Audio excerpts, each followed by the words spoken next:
Esta pregunta es algo que solo cada cual puede hacer. Nadie, absolutamente nadie, puede responder por ti. Y cuando eres capaz de responderla, es cuando se hace muy fácil definir tus objetivos, tus siguientes pasos, porque le puedes dar a tu vida un significado, una finalidad, la que sea, pero una. La solidaridad, el conocimiento, la sabiduría, la caridad, el placer, la belleza, el poder económico, el poder fáctico, la trascendencia, la iluminación. Cada cual puede elegir su camino y su salida de esta vida, porque cada salida o final tiene un precio, para ti y para los demás. Por eso vale la pena ser muy consciente de la elección de esa salida o final.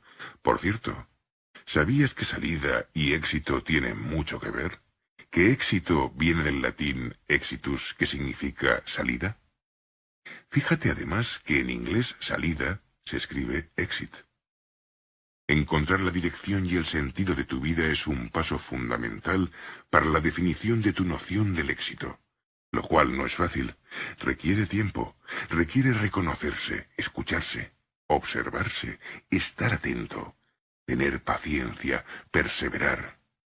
Porque la definición de la dirección y sentido de la vida no llega de repente por iluminación como un flash, ni tampoco porque alguien que asegura quererte mucho te la susurra al oído, no. Llega como consecuencia del trabajo de encontrarse con uno mismo o una misma en lo más íntimo, en el fondo, en la esencia del ser, en el alma, en la vocecita interior. Por tanto, si la felicidad reside en encontrar la dirección y sentido de nuestra vida, ¿no crees que tendríamos que empezar a caminar en su búsqueda? ¿No crees que deberíamos hacer algo? ¿O quizás ya lo estamos haciendo? Felizmente tuyo, Alex. Postdata. Querido jefe, lee por favor estas palabras de John Lennon que envío directamente a tu corazón. La vida es lo que te sucede mientras estás haciendo otros planes. Carta 16. El jefe. El desarrollo personal es la vuelta del individuo a sí mismo para desenmascararse y poder encontrarse con los otros desnudo de prejuicios. Jorge Bucay.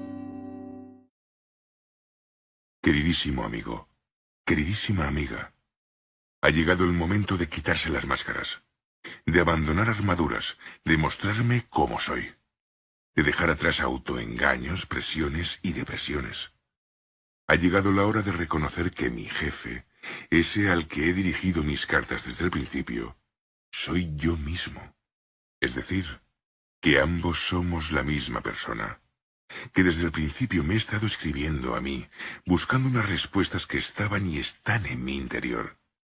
Ha llegado la hora, en definitiva, de aceptar que el jefe de mi vida soy yo, que la dirección la marco yo, y de la misma forma, que el jefe de tu vida eres tú, y que has iniciado un trayecto único y nuevo, porque tú ya lo has hecho.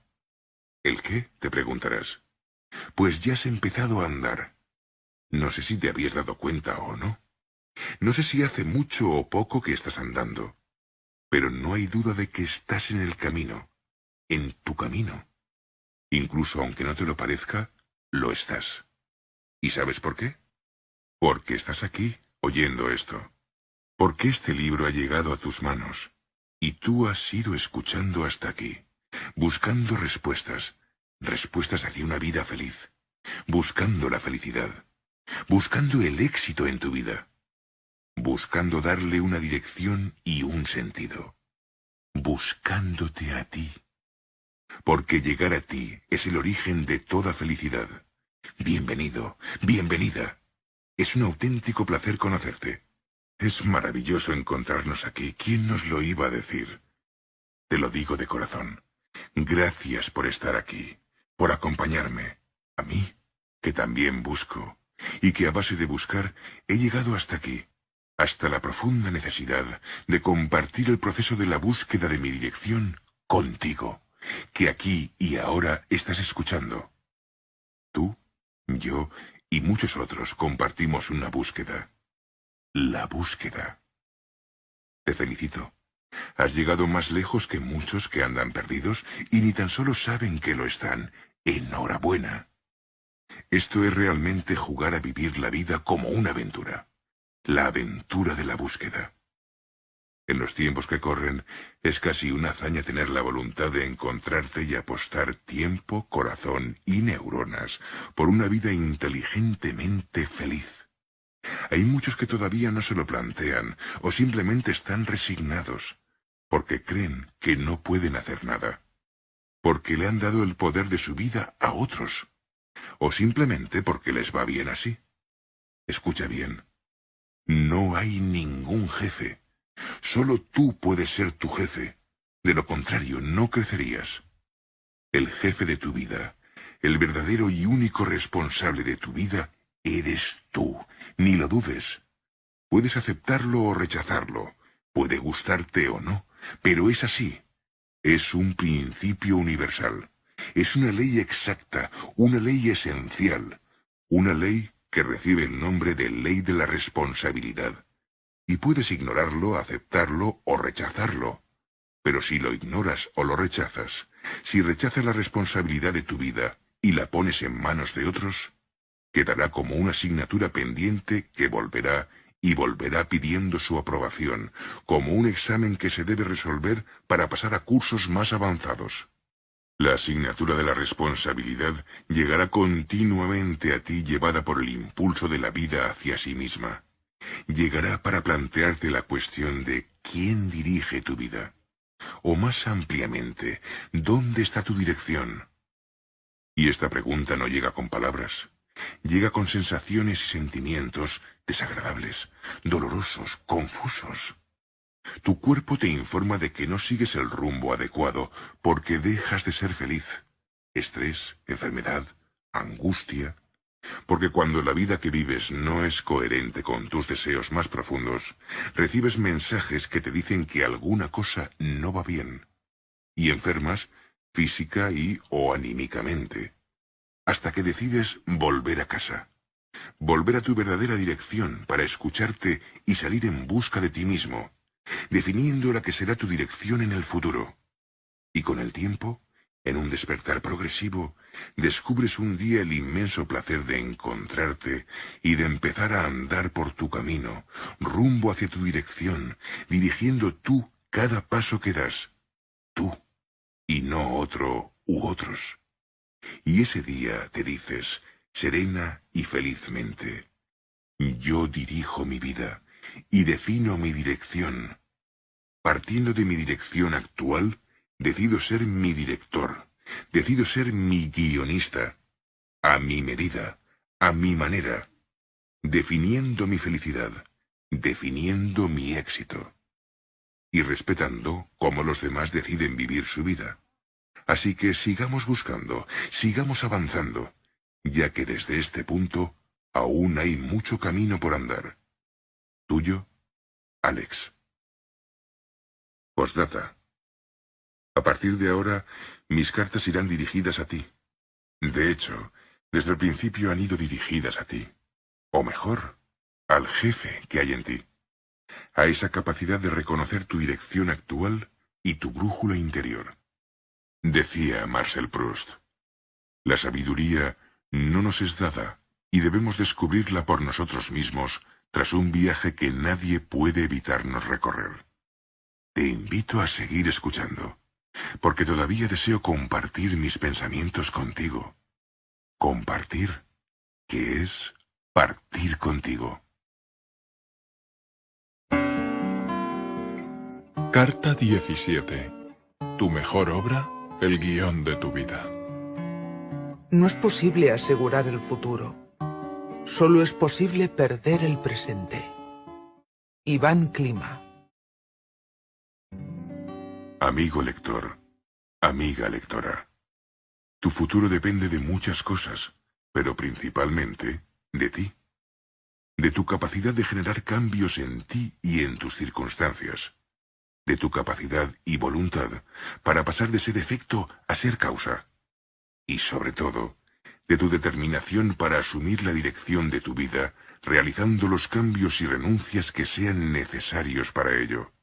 Porque la consecución de la verdadera libertad llega cuando somos capaces de renunciar a lo que somos en favor de lo que podemos llegar a ser. Pero ¿cómo vislumbrar lo que podemos llegar a ser? Para responder a esta pregunta, tenemos que hablar de cine, de personajes y sobre todo de guiones. Seguro que cuando vas al cine y ves una buena película, al acabar necesitas unos segundos para volver en ti. Si la película te ha emocionado, las lágrimas aún estarán en tus ojos. Si te ha generado rabia, aún tendrás la mandíbula apretada. Si iba de héroes y batallas, te sentirás capaz de salir a conquistar el mundo. Sin darte cuenta, te has metido en el personaje. Te has metido a fondo en su piel. Te has identificado con él. Es decir, has hecho tuyas su identidad y sus circunstancias, sus dramas, sus alegrías, sus aventuras y desventuras. Pues bien, el doctor Eric Berne observó hace tiempo que todas las personas a las que acompañaba en su proceso de terapia psicológica actuaban siguiendo lo que él denominó un guión de vida, que es como el argumento preestablecido de una obra dramática que la persona se siente obligada a representar, independientemente de si se identifica o no con su personaje.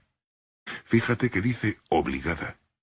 Y es que cuando uno está representando un guión, lo que está haciendo es actuar según la definición del personaje que ha sido escrita por otro. En consecuencia, si quiere seguir siendo ese personaje, no puede salirse del guión, porque si lo hace, sentirá que deja de tener un papel en la obra, un papel en la vida, y eso es insoportable. ¿Cómo se crea el guión de vida de una persona? Lo establece el niño durante su infancia, bajo la influencia sobre todo de sus padres o de las personas que hacen en todo o en parte esa función, abuelos y abuelas, maestros y maestras, hermanos y hermanas mayores, etc. Dicho guión se va reforzando por las diferentes experiencias y acontecimientos que el niño va viviendo a medida que crece. Afortunadamente, los guiones de vida, como los cinematográficos en el momento de ser escritos, no están cerrados, sino que pueden ser modificados, y lo que es más importante, ese cambio de guión se realiza cuando el nuevo guionista decide ser tú, reescribiendo el guión a tu gusto, según tus deseos de cómo quieres vivir tu vida, escribiendo con lápiz y goma de borrar al lado, para poder modificarlo sobre la marcha según te convenga.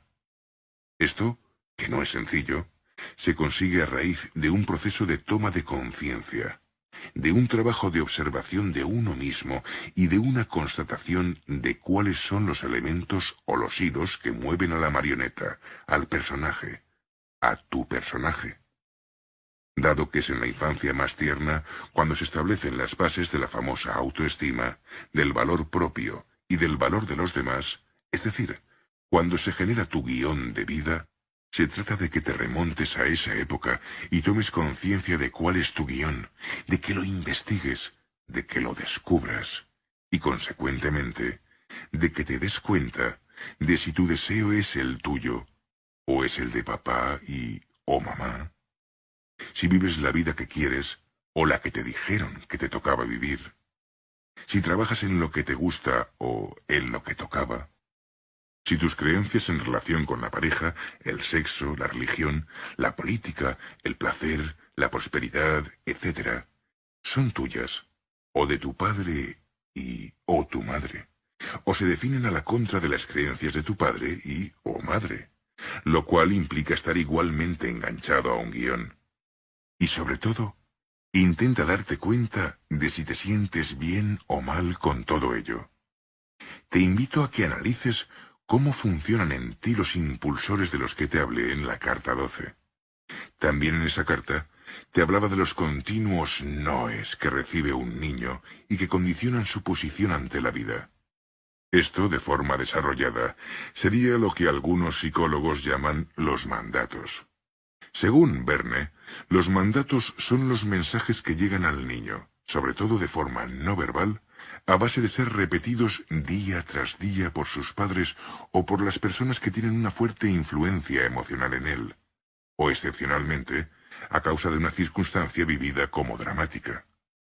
Verne y otros expertos sobre guiones de vida han definido una serie de mandatos básicos. 1. No existas, no vivas o no seas. Es sin duda el más destructivo de todos, ya que tiende a anular todas las posibilidades de la persona. Puede comunicarse mediante conductas como dejar solo al niño o bebé durante largo tiempo, burlarse de él cuando se lastima o está en peligro, mirarlo despectivamente y no tocarlo ni acariciarlo. En definitiva, no reconociéndolo, ignorándolo o banalizando su existencia. También es posible transmitir este mandato repitiendo continuamente que la vida es dura, que tiene que ganarse, que solo se vive para sufrir, etc. 2. No seas lo que eres o no seas tú mismo o tú misma. Una persona de diferente sexo, de diferente aspecto, con mejor tipo, más alta. Son niños a los que se fuerza a ocupar una posición deseada por los padres, distinta a la de su propia naturaleza. 3. No lo logres. Se manifiesta como consecuencia de un gran temor de los padres al logro, al éxito, a la realización. 4. No sabes. O su variante extendida, no sabes hacerlo. Es el caso de los padres que desprecian sistemáticamente los logros de sus hijos, comparándolos con los de otros niños, con los de adultos o con los de los propios padres. 5. No te acerques. Normalmente aparece ante la dificultad de los padres de mantener el contacto físico y de dar caricias a sus hijos. Ese mandato desemboca en comportamientos de aislamiento, de no pertenencia, en dificultades para establecer relaciones de amistad íntimas. 6. No pertenezcas. Por desgracia, muy observado en personas que deciden no relacionarse con nadie. Normalmente es un mecanismo de defensa ante el pánico e insoportable dolor que supone el rechazo o la no aceptación del otro. 7. No crezcas. Cuando los padres impiden al niño que asuma tareas y funciones propias de un desarrollo físico y psicológico natural. Típica situación de aquellos padres que sobreprotegen a sus hijos o se lo hacen todo, creando una dependencia incluso cuando el niño se convierte en adulto. Aquí tenemos el complejo de Peter Pan, por el cual la persona ya cronológicamente adulta se mantiene con una actitud pueril ante la vida, negándose psicológicamente a crecer. Conductas hedonistas y excesivamente infantiles, falta de sentido de responsabilidad, incapacidad para una vida autónoma e incapacidad de tomar decisiones que impliquen un compromiso. 8. No seas niño, niña. Es el opuesto al anterior, aunque no son incompatibles. Se fuerza al niño a que abandone sus necesidades naturales en la infancia para, de repente, convertirse en un adulto y a menudo ocuparse de las necesidades de otros, hermanos mayores, familiares enfermos o padres que, gobernados por un no crezcas, actúan como niños. 9. No. O no lo hagas. Acostumbran a transmitirlo personas que, pese a que piensan y sienten, no hacen. Dubitativos, vacilantes, viven el hacer como un riesgo. En el fondo de este mandato hay pánico hacia el placer. 10. Tus necesidades no son importantes, o no importas. Tristemente, este es uno de los mandatos que se observarán cada vez más, ya que aparece sobre todo entre aquellos padres que dicen no tener tiempo para sus hijos. El niño, que por la ausencia de sus padres interpreta un no podemos estar por ti, asume lo siguiente: no importo. Con lo cual no se dará el permiso de importar, de ser tenido en cuenta, de que se cuente con él cuando sea adulto. 11. No vales. Aparece cuando los padres, en el fondo, no querían tener un niño, sino parir a Dios en persona. Detrás de ese mandato hay una exigencia de perfección que aparece para compensar un profundo sentimiento de impotencia y falta de autoestima por parte de los padres.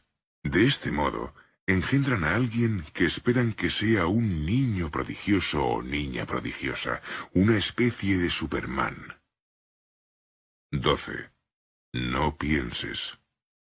Cuando las preguntas del niño son ignoradas, respondidas burlonamente o de manera inadecuada, es cuando se está transmitiendo este mandato. También se genera cuando el niño observa precisamente este mandato de manera repetida en la vida de sus padres, es decir, observa que ellos no piensan. El riesgo de tener ideas propias, o de tener un pensamiento distinto a los progenitores con relación a temas clave o tabú, como la religión o el sexo, puede ser vivido como altamente peligroso por los padres. Este mandato se estructura a varios niveles, desde el no pienses lo que piensas hasta el no pienses del todo. 13. No sientas. Se manifiesta cuando la emoción está desterrada por miedo o porque estuvo prohibida en el hogar de los propios padres. 14. No me superes. En caso de rivalidades no resueltas o de celos de los padres hacia los hijos, cualquier progreso de un hijo puede ser vivido por el padre o la madre como una pérdida de su propio valor. Por desgracia, es muy frecuente observar cómo hay padres que no saben digerir la primera derrota deportiva, lúdica o intelectual frente a su hijo o hija. En tal caso, abandonan la partida, se enfadan y pueden llegar a negarse a reconocer la derrota o a volver a jugar. 15. No disfrutes. Cuando el placer está prohibido, bien porque gozar se considera pecado, bien porque disfrutar se interpreta como el preludio de una desgracia posterior. Llegados a este punto, la cuestión es: ¿estos mandatos van a estar siempre ahí, bloqueando, inhibiendo, reprimiendo, limitando el sano desarrollo psicológico y la capacidad de vivir una vida con mayor grado de espontaneidad, de intimidad, de conciencia? ¿Son los guiones de vida cerrados? La respuesta es, afortunadamente, no. Cada mandato tiene su reverso, esto es, un permiso. 1. El permiso de vivir, de existir, de ser. 2. El permiso de ser uno mismo. 3. El permiso de lograr. 4. El permiso de saber. 5. El permiso de acercarse. 6. El permiso de pertenecer. 7. El permiso de crecer. 8. El permiso de ser niño. 9. El permiso de hacer. 10. El permiso de ser importante e importar. 11. El permiso de valer. 12. El permiso de pensar. 13. El permiso de sentir. 14. El permiso de superar y superarse. 15. El permiso de disfrutar. El permiso es esencial en el proceso de cambio y de desarrollo personal y de modificación del guión de vida. Lo integramos cuando revocamos la decisión de seguir los mandatos parentales, una vez estos han sido identificados y reconocidos como bloqueantes o inhibidores de nuestro deseo. Es decir, una vez que hemos aceptado que están condicionando nuestra manera de percibirnos a nosotros mismos y a los demás, y en consecuencia, afectando nuestro comportamiento aquí y ahora. Probablemente, el primer permiso que uno puede darse es el de vivir, más allá de ganarse la vida, para luego ir avanzando sobre los demás permisos e ir asumiendo poco a poco la capacidad de generar cambios a través de la responsabilidad sobre la propia vida. Solo cuando tenemos el coraje de reconocer que llevamos el timón, podemos conducir al barco hacia el puerto que deseamos, es decir, podemos elegir, pero para ello se necesita también el coraje de plantearse si las creencias, convicciones y valores sobre los que tenemos construida nuestra vida actúan como mordazas limitadoras. Estas convicciones son los principales frenos que tenemos hacia la dirección de nuestra vida y hacia la consecución de aquellas circunstancias que nos harán felices, manifestando ese ser único que es cada persona. Porque sin ninguna duda, tú eres un ser único. Y sería una verdadera lástima que la definición de lo que tú eres la pusieras en manos de otros. Si lo deseas, puedes reescribir tu guión.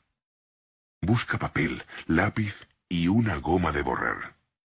Consolida en ti un guión de vida lleno de permisos. Si lo deseas, puedes empezar a mostrar tu luz. Que tu luz brille por siempre, porque tú te lo mereces, dice una bella canción. Que así sea, Alex. Postdata. Hay un relato de Anthony de Melo que es ideal para cerrar esta carta. Tiene que ver con lo que creemos ser y con los guiones de vida. Y dice así. Un hombre se encontró un huevo de águila. Se lo llevó y lo colocó en el nido de una gallina de corral. El aguilucho fue incubado y creció con la nidada de pollos. Durante toda su vida el águila hizo lo mismo que hacían los pollos, pensando que era un pollo. Escarbaba la tierra en busca de gusanos e insectos, piaba y cacareaba. Incluso sacudía las alas y volaba unos metros por el aire igual que los pollos. Después de todo, ¿no es así como vuelan los pollos? Pasaron los años y el águila envejeció. Un día divisó muy por encima de su cabeza, en el límpido cielo, una magnífica ave que flotaba elegante y majestuosamente por entre las corrientes de aire, moviendo apenas sus poderosas alas doradas. La vieja águila miraba asombrada hacia arriba. «¿Qué es eso?», preguntó a una gallina que estaba junto a ella. «Es el águila, la reina de las aves», respondió la gallina. «Pero no pienses en ella. Tú y yo somos diferentes». De manera que el águila no volvió a pensar en ello, y murió creyendo que era una gallina de corral. El riesgo de morir creyéndonos gallinas es muy grande, porque son muy pocos los que de verdad se atreven a volar.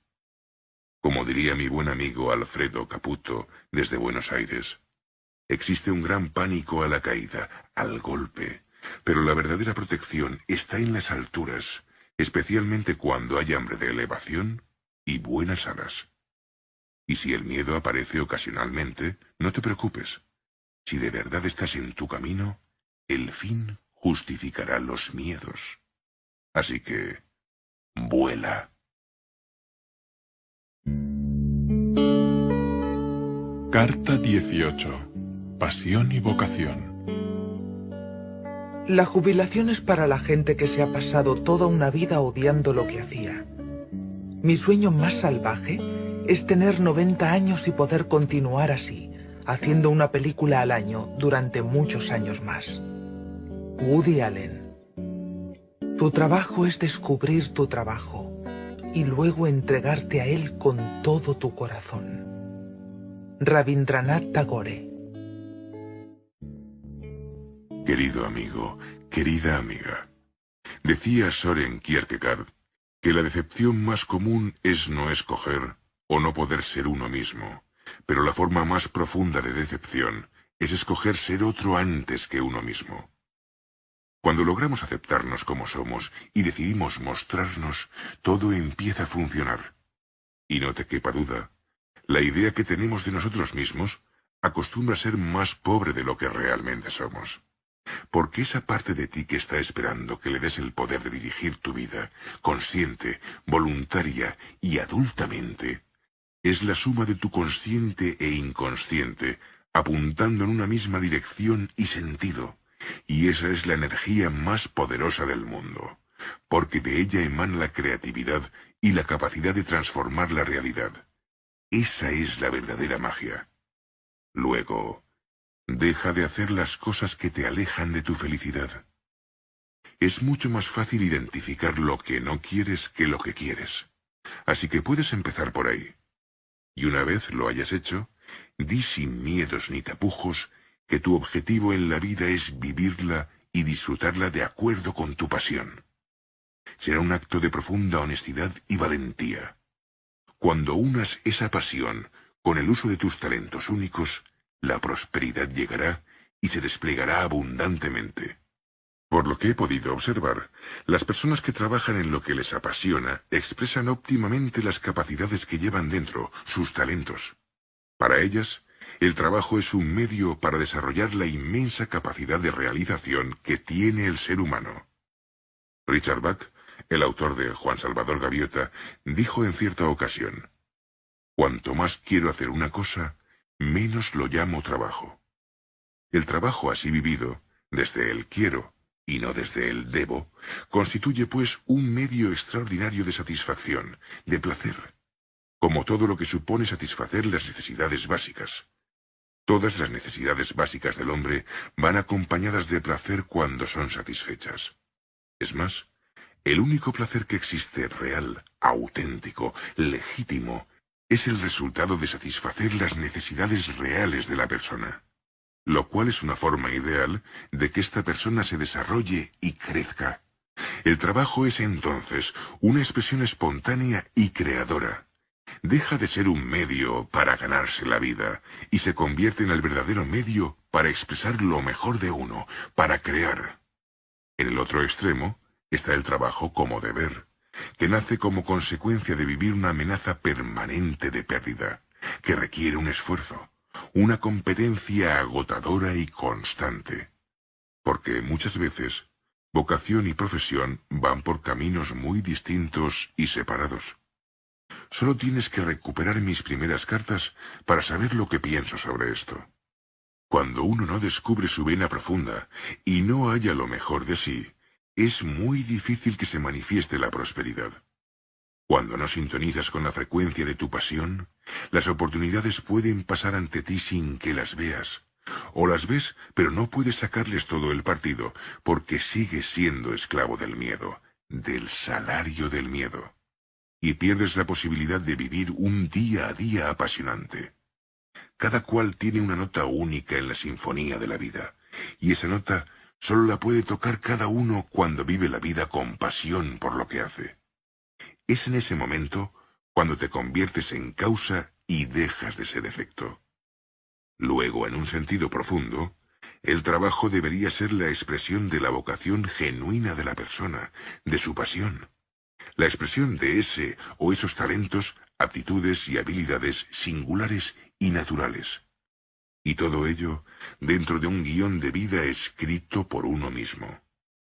Tú vales toda la dedicación necesaria para descubrir tu propósito y planificar una estrategia que te conduzca hasta él. La vida tiene mucho que darte. Recibe un apasionado saludo. Alex. Postdata. Dijo Nelson Mandela: no podrás encontrar ninguna pasión si te conformas con una vida que es menos de la que eres capaz de vivir. Por favor, no se te ocurra abandonar la partida de tu vida, y no te conformes con un resultado de tablas. Estás jugando tanto a tu favor como contra ti. Si pierdes, pierdes por partida doble. Si ganas, ganas por partida doble, o infinitamente más. De hecho, no solo eres tú el que gana o pierde, ya que el resultado afecta a todos los demás.